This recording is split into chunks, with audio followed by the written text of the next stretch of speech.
Actually, it's not us. I'm so kind of annoyed that we're still talking about it. You guys have no stage. No one want to talk to you everywhere. Like, literally, if you look at the stages that you used to get on October 7th, after that, you lost it.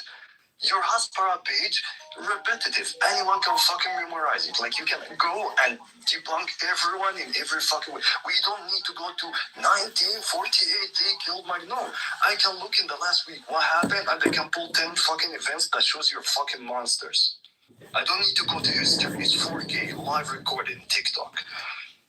So fucking disgusting. Keep up the crying. Keep crying. You're gonna hurt yourself. Do you know that just today there was a video that came out of a 14-year-old that was shot by IDF in the West Bank, and for 45 minutes the soldiers stood above his bleeding body while his mother was screaming in the background to let him be saved by rescue. Did anyone saw this video? Yes. Did any of these fuckers saw the video today of the 14-year-old bleeding to death? No. Listen to him. Listen to his mother in the background. Let's talk about the leaflets. Yeah, let's talk about Nabi Salah, where a bunch of soldiers took a 17-year-old and beat him up just for fun. Or today in Hebron, where they beat a teenager on bikes just for fun. And these are just from the last 3 days, right? Oh, Benny and Emerald. This is what the Palestinians want. Benny and Emerald. What did you say? That is what they want? Yeah, this is what Hamas wants. And they're literally... That's what Hamas wants. They said Hamas... Hold on. Sorry.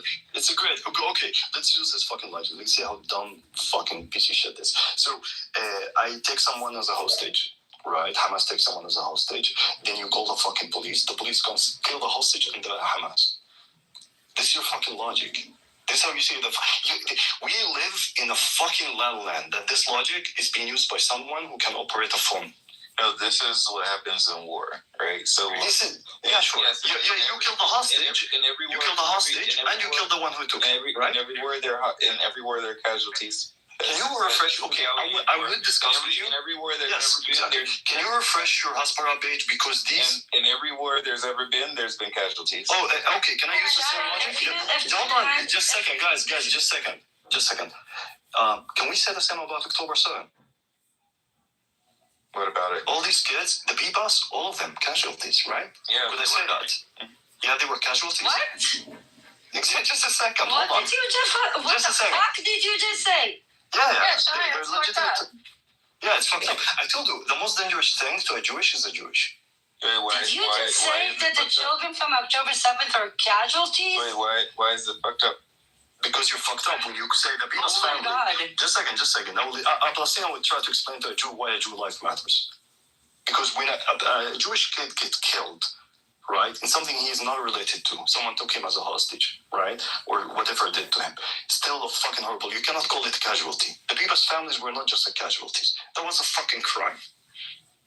See? Yes, it was a crime, but it was... So shut the fuck up when someone speaks about the Palestinians and don't call it a casualties. It's a fucking crime. Yeah. Yes, Shai, this is what Hamas wants, right? Hamas wants every single Palestinian is good for Hamas is good for you. Shai, I'm sorry, but like I'm gonna say the same thing I said to Sergio. Like these talking points are we're past it, okay?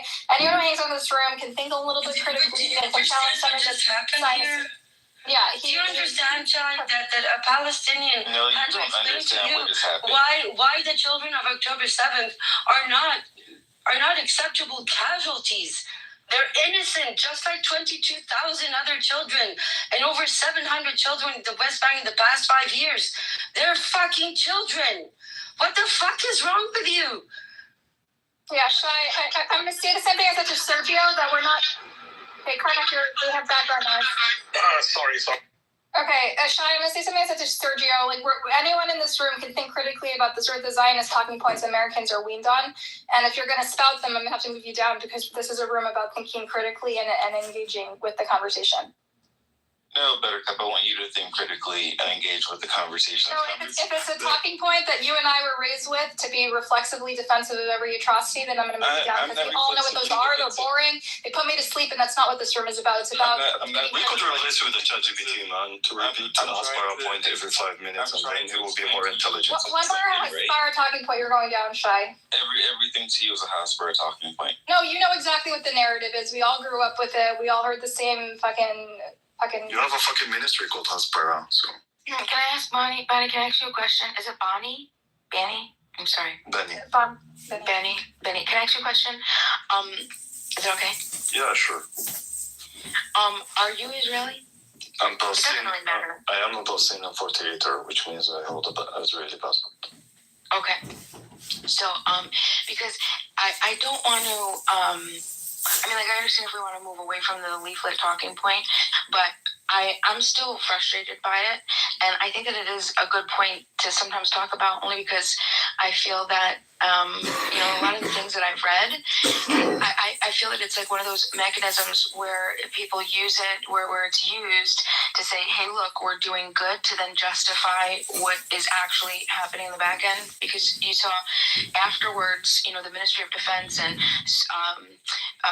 of Israel and everything, like they referred to everybody who stayed behind, who didn't move after the leaflets were dropped, as human shield or accomplices. You were able to justify that entire population to let's assume that it is their intention. Let's assume that the dropping of leaflet, it's the intention of informing someone that he needs to leave the house. I want to remind you of something. Do you remember the airdrops?